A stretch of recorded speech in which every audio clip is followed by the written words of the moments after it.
Bonjour à tous et bienvenue pour la matinale, l'émission quotidienne de CMC Markets. Je suis Nicolas Chéron, analyste pour vous servir. Nous sommes aujourd'hui le mercredi 10 février.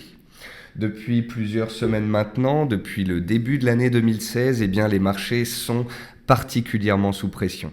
Au début de l'année, la baisse des cours du pétrole, même de l'ensemble des matières premières, pesait énormément sur le secteur énergétique et sur les sociétés des matériaux de base. La chute de ce compartiment énergétique a fortement pesé sur les indices. Et ces dernières semaines, nous avons eu un nouveau facteur baissier déstabilisant les marchés, c'est la chute des valeurs bancaires. De nombreuses valeurs bancaires ont perdu 25 à 30% en France. Des bancaires en Europe, en Italie, ont perdu 40-45%. Les banques grecques avant-hier l'indice des banques grecques perdait 28%. Donc nous avons ici vraiment potentiellement une crise bancaire qui se met en place. Pourquoi est-ce que les bancaires sont en difficulté ? Eh bien tout simplement parce qu'elles détiennent des positions absolument énormes et que si les banques doivent faire des dépréciations sur les actifs qu'elles détiennent, eh bien cela pourrait les mettre en danger au niveau de leur ratio de solvabilité. La dernière banque à être particulièrement attaquée a été la Deutsche Bank, donc grande banque allemande. Son PDG, non pas hier mais avant-hier, a fait une lettre à tous ses employés pour dire que la banque avait de quoi se financer. Mais bien évidemment, cela a secoué l'ensemble du secteur bancaire. Toutes les bancaires ont été attaquées. Les cabinets d'analystes maintenant essayent d'établir au plus vite quel est le poids des pertes du secteur énergétique qui pourrait être imputé aux banques européennes. On essaye de faire l'état des lieux de la situation. Pour le moment, cela a mené les indices à des belles corrections. Les indices américains sont revenus sur leur plus bas de l'année. Les indices européens ont évidemment, puisque c'était principalement là que c'était concentré au niveau des baisses des bancaires, eh bien les indices européens ont fortement pâti de cette baisse. Le DAX est passé sous les 9000 points, le CAC est passé sous les 4000 points. Nous avons perdu donc plus de 15% depuis le début de l'année. Voilà pour toutes les mauvaises nouvelles, c'est ce qui explique que nous avons un marché particulièrement sous pression. Aujourd'hui est une journée bien particulière car maintenant que nous sommes sur des seuils clés aux États-Unis, c'est au tour de Janet Yellen de s'exprimer, la directrice de la Réserve fédérale américaine. Fera un discours cet après-midi, nous donnera potentiellement des pistes sur sa politique monétaire à venir et je pense qu'elle aura dans ses mains le destin des marchés. Voilà, donc bienvenue à tous pour la matinale. Comme d'habitude, nous allons dérouler cette présentation. Avant toute chose, un avertissement sur les risques concernant le caractère purement informatif de cette présentation, ainsi que sur les CFD. Je vous laisse en prendre note. Je vous rappelle, comme d'habitude, que vous pouvez poser vos questions tout au long de cette présentation. J'en profite pour saluer toutes les personnes qui m'envoient des messages, des bonjours ou des remerciements dans le chat. Je suis très content de vous retrouver au quotidien. N'hésitez pas, comme d'habitude, à poser des questions ou à me faire des propositions si vous souhaitez que je modifie, améliore un petit peu cette présentation quotidienne. Au niveau du sommaire, donc comme d'habitude, on va voir les dernières news, les décalages, le calendrier éco. On va passer en revue des actifs sur la plateforme et je vous répondrai si vous avez des questions. Alors, le pétrole WTI a perdu 6% hier. Il a retrouvé ses plus bas annuels car on attend des stocks qui sont particulièrement importants cet après-midi. Comme d'habitude, le WTI est un moyen soit de faire couler, de tirer les indices à la baisse, soit de les faire remonter un peu plus rapidement. Ce matin, on a déjà les bancaires qui repartent fortement à la hausse et qui tirent les marchés. Donc autant vous dire que si cet après-midi, les stocks de WTI permettent au cours de remonter, ça tirera les indices à la hausse et inversement. La Deutsche Bank reste sous pression malgré l'alerte ouverte de son PDG. Donc les CDS, la probabilité en fait que la société puisse faire faillite dans un avenir proche ont augmenté ces dernières séances. Donc Deutsche Bank reste sous le joug des projecteurs. Ce matin, le titre arrive à reprendre 8%. Ça reste un rebond technique par rapport à ce que le titre a perdu précédemment. Mais en tous les cas, on voit bien ce matin une lueur d'espoir sur les indices boursiers. Les banques européennes pourraient consacrer 27 milliards de pertes dans le secteur énergétique. Donc ça, c'est le dernier calcul qui a été fait. En Europe, en fait, on n'a pas énormément de banques qui détiennent des actifs liés au secteur énergétique. En tous les cas, beaucoup moins qu'aux États-Unis. Donc en Europe, ça pourrait être 27 milliards.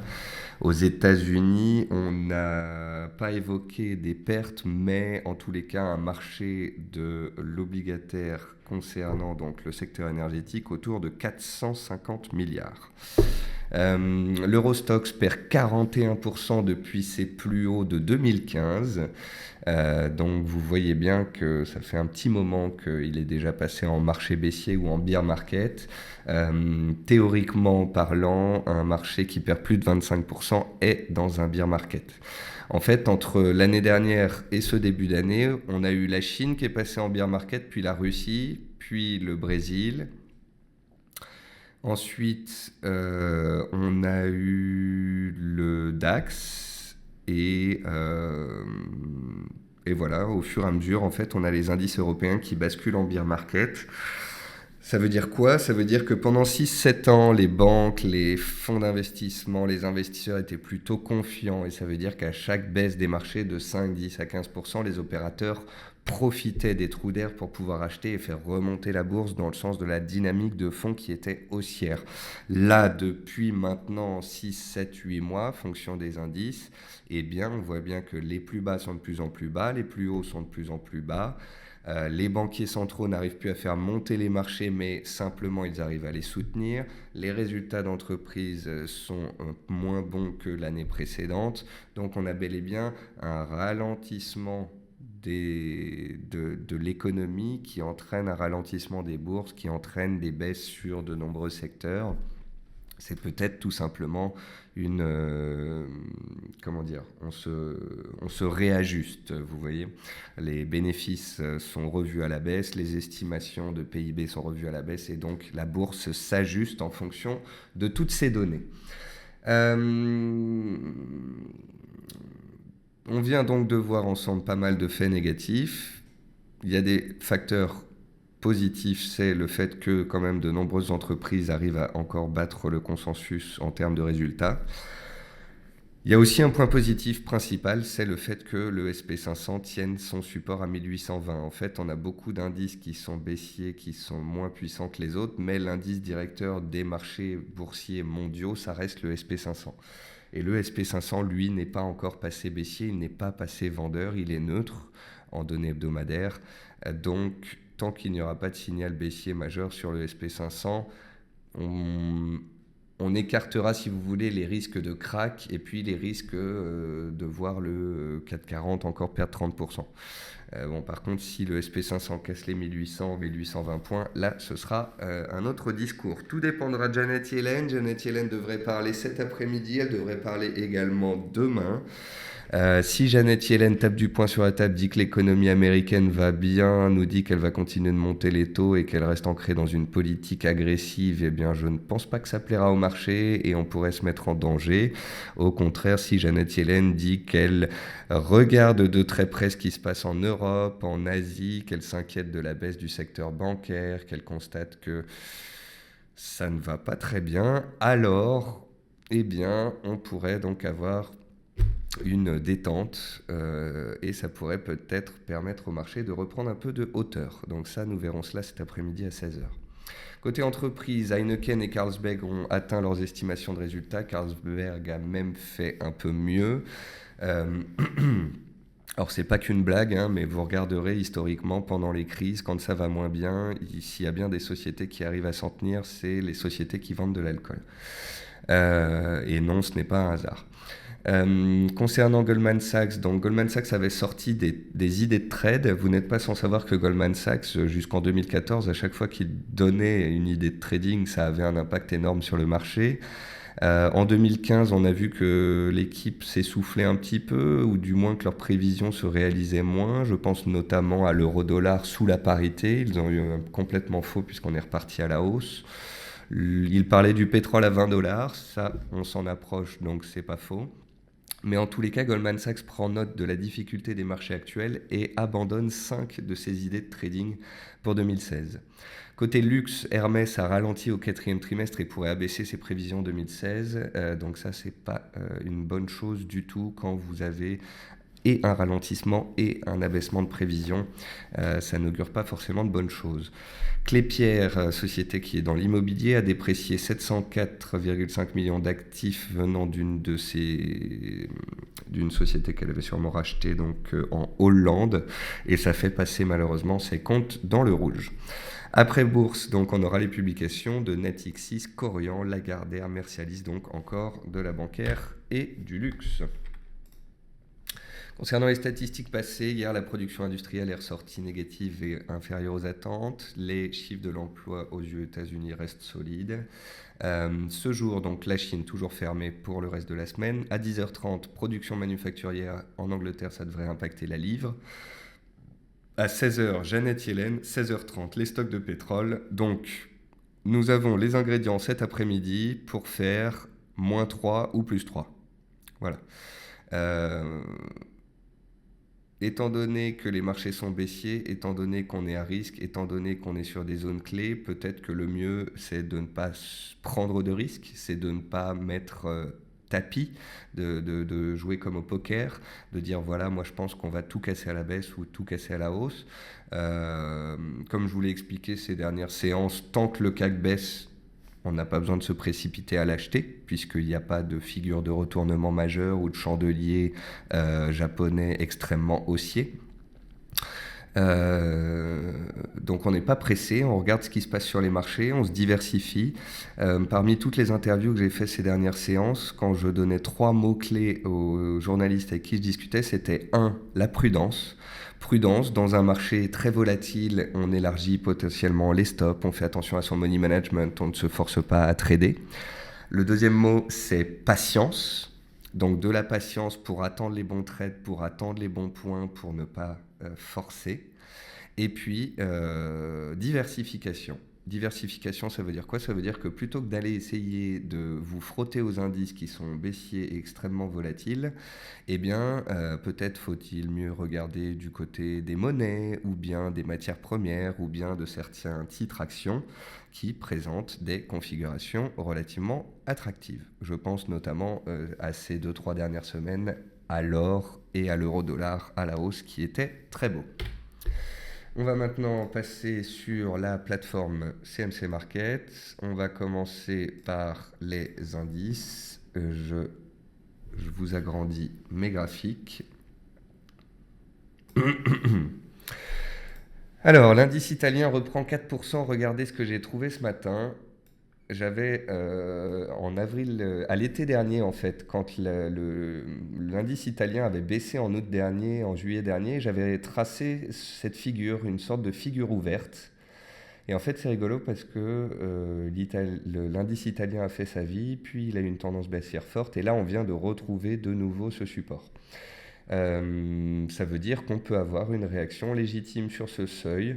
Pour ceux qui ont suivi mon émission sur les configurations avec Tradosor, c'est une figure ouverte, donc c'est intéressant. C'était une des figures préférées de Tradosor. Quant au chandelier du jour qu'on est en train de voir, c'est potentiellement une action-réaction, un avalement haussier, donc quelque chose de potentiellement puissant qui dit qu'à très court terme, cela pourrait remonter plus. Alors faites très attention, oui on est sur des supports, oui on est sur vendu, oui on a des mouvements haussiers ce matin, mais il faudra que ces mouvements haussiers soient confirmés cet après-midi. Nous sommes actuellement dans des marchés extrêmement volatiles, donc on peut très bien être à +3 le matin, finir à 0 le soir. Donc ce qui compte, c'est que ce soir, en clôture, on arrive à tenir les seuils des plus bas d'hier. Le CAC 40 donc, a fortement chuté ces dernières séances, a perdu 450 points en 10 jours. Il est donc légitime qu'il y ait du rachat de short, des rachats de positions vendeuses, des acheteurs spéculatifs qui se présentent sur les 4000 points, des opérateurs qui espèrent que Janet Yellen changera la donne. Donc, soit vous êtes un peu casse-cou, vous avez tenté les achats hier ou ce matin et puis vous jouez le mouvement, soit vous patientez, tout simplement. Est-ce que nous avons actuellement des indices nécessaires, suffisants pour dire qu'on est en train de faire un point bas majeur? Non. Est-ce qu'on a cassé des résistances? Non. Donc celui qui est patient, prudent, qui attend vraiment qu'un jour le CAC 40 sorte de son canal baissier par le haut, eh bien lui, il a tout le temps d'attendre. Il a déjà attendu décembre, il a économisé 10% de baisse, janvier, il a économisé 10% de baisse, février encore 5%. On peut très bien, ce que je veux vous dire, c'est qu'on peut très bien donc remonter vers 4200 points dans les séances à venir, puis reprendre la baisse par la suite. Voilà. Un point bas, ça demandera plus qu'une jolie mèche sous un seuil psychologique. Il faut des figures de retournement, il faut que ce soit confirmé sur tous les indices, il faut que fondamentalement aussi cela suive. Pour l'instant, fondamentalement, à moyen terme, je pense que les marchés sont baissiers, les opérateurs sont baissiers, le sentiment du risque est plutôt négatif. Mais à très court terme, nous sommes ancrés dans un rebond. Voilà l'indice qu'il vous faut suivre pour le court terme comme le moyen terme, puisque c'est l'indice directeur, c'est le SP500. Le SP500, pendant 5 ans, il est monté pratiquement tout droit. En 2015, il s'est calmé et il s'est aplani, puisque la Banque centrale a arrêté d'injecter dans le système et a même monté les taux en fin décembre. En ce début 2016, le SP500 donc, est lui aussi en correction, comme tous les indices boursiers. Néanmoins, vous pouvez constater quoi? Qu'il tient sa zone de support. Alors, c'est très compliqué de vous donner vraiment le fond de ma pensée, parce qu'en fait, il y a deux choses qui s'entrechoquent. Oui, à court terme, on est sur support, Janet Yellen peut nous faire rebondir, on peut remonter vers 1930, voire 2000 points. Mais à moyen long terme, on est en train potentiellement de former un rounding top ou une sorte d'épaule tête-épaule. Ce genre de configuration veut dire que potentiellement en 2016, si on casse les 1820, on a potentiellement 10, 15, 20% à perdre sur les indices américains. Donc ça, c'est un petit peu l'épée de Damoclès qu'on a au-dessus de la tête. Donc c'est là où, si vous voulez, je suis toujours partagé.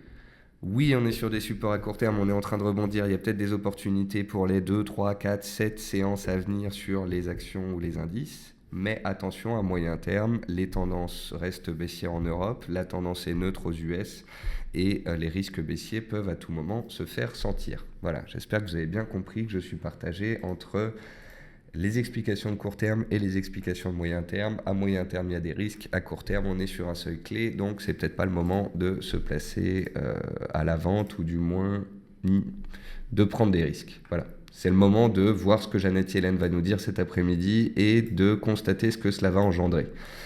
Hier, donc, je vous en ai parlé la dernière fois, et même en général, les marchés aiment bien faire des doubles bottom, des doubles tests d'un seuil pour rebondir. Donc, on a eu un point bas en août, on a eu un point bas en septembre, on est reparti. Là, on a eu un point bas en janvier. Va-t-on faire un nouveau point bas en février avant de stabiliser et de remonter un peu? C'est une possibilité, je vous en parle. Et si tel est le cas, nous aurons des rebonds techniques partout en Europe. Par contre, si Janet Yellen ne souhaite pas aider les marchés et garde sa ligne directrice et qu'on file droit ce soir vers le support et qu'on le met en danger, alors là, ce sera potentiellement la panique à bord.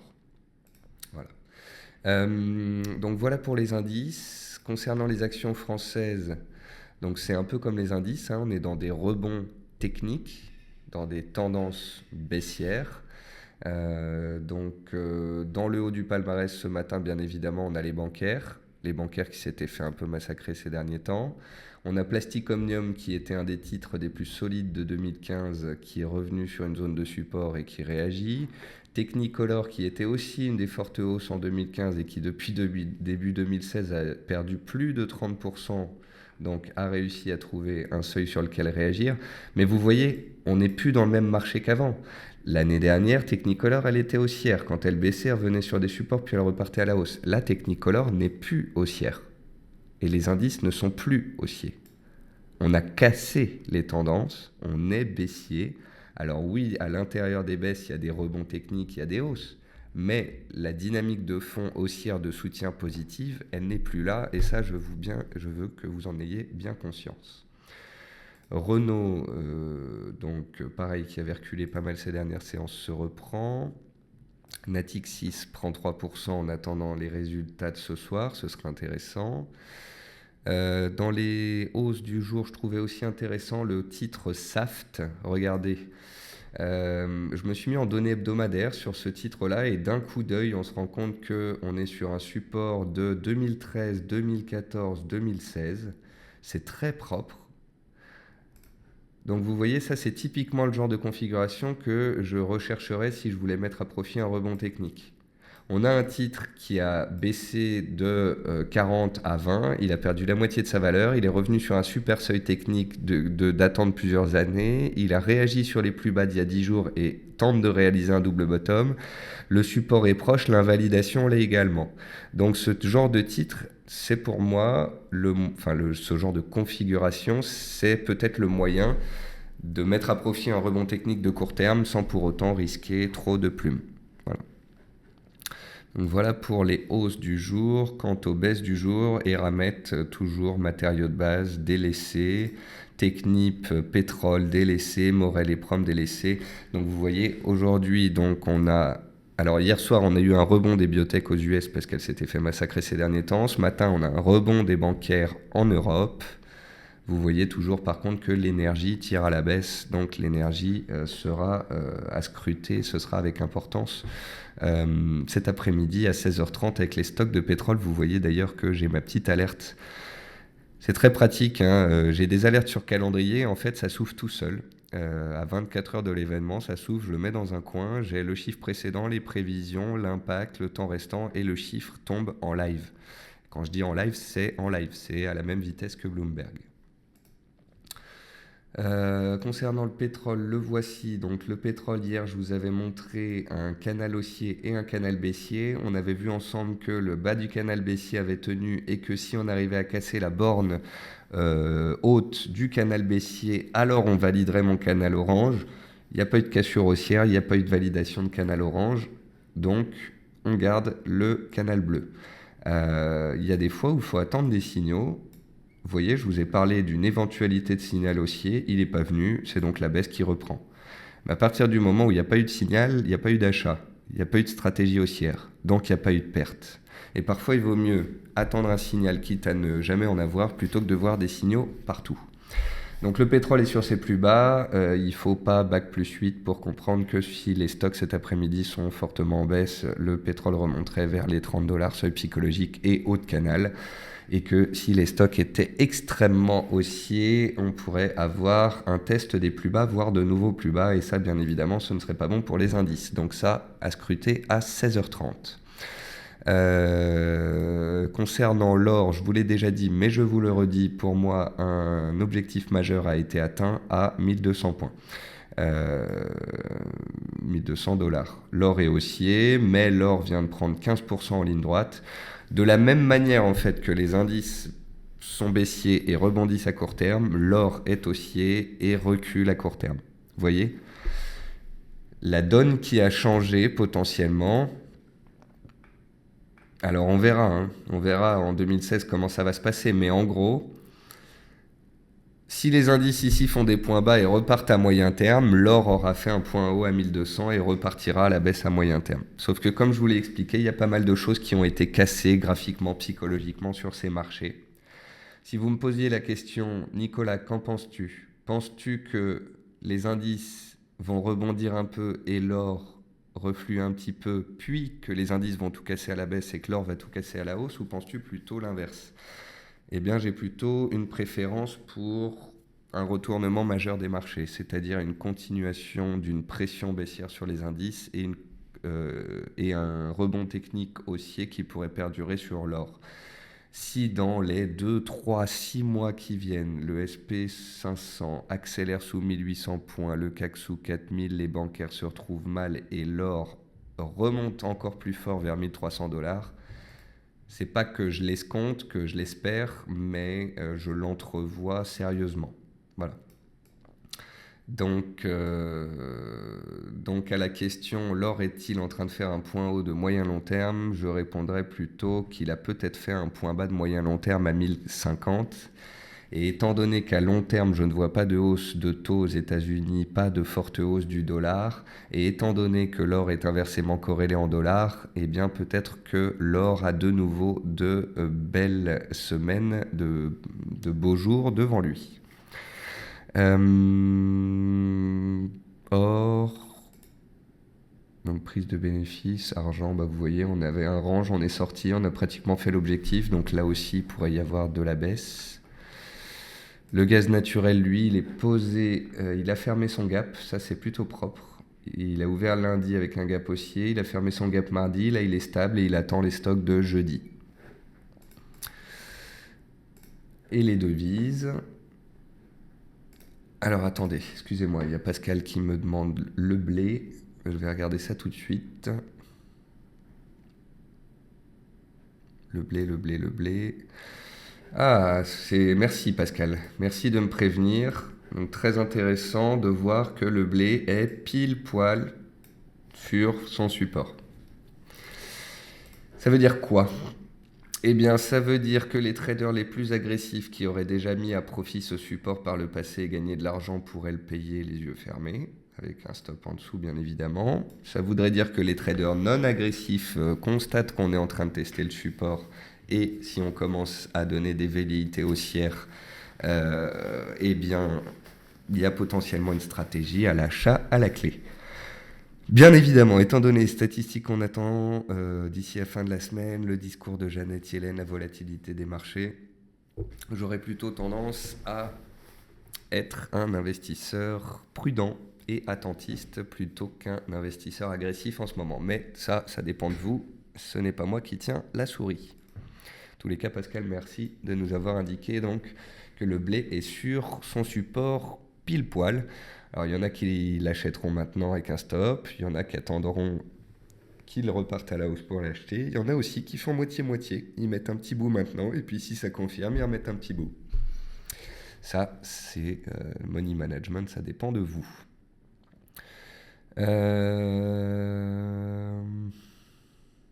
Concernant les monnaies. Donc concernant les monnaies, l'USD-Yen est baissier car les indices sont baissiers. Si les indices rebondissent, il peut rebondir aussi. Bien évidemment, l'USD-Yen est moche, il est baissier et il est corrélé à l'appétit pour le risque. Néanmoins, faites attention car avec un yen qui monte fort, avec un Nikkei qui a perdu 15%, eh bien le Japon à tout moment pourrait réagir, la BOJ pourrait à tout moment décider d'augmenter son quantitative easing, par exemple. Et si elle le fait, eh ben, ça peut entraîner la même réaction qu'on a eue ici, une hausse de 300-400 points. Alors vous me direz, oui, mais Nicolas, est-ce que ça va changer les choses à moyen long terme? Est-ce que la BOJ a le pouvoir de faire repartir la paire à la hausse? Ma réponse est non. Je ne pense pas que la BOJ ait cette puissance. Néanmoins, je ne pense pas que vous tradiez l'USD-Yen avec des stops à 300-400 points. Donc c'est pour ça que ceux qui sont vendeurs sur la cassure des 116, faites attention, parce que si la BOJ intervient à tout moment, on peut reprendre 300-400 points très vite. Alors, Antoine me dit la fève de cacao teste un support. Alors, je reviens aux matières premières parce que ça m'intéresse. Donc, la fève de cacao.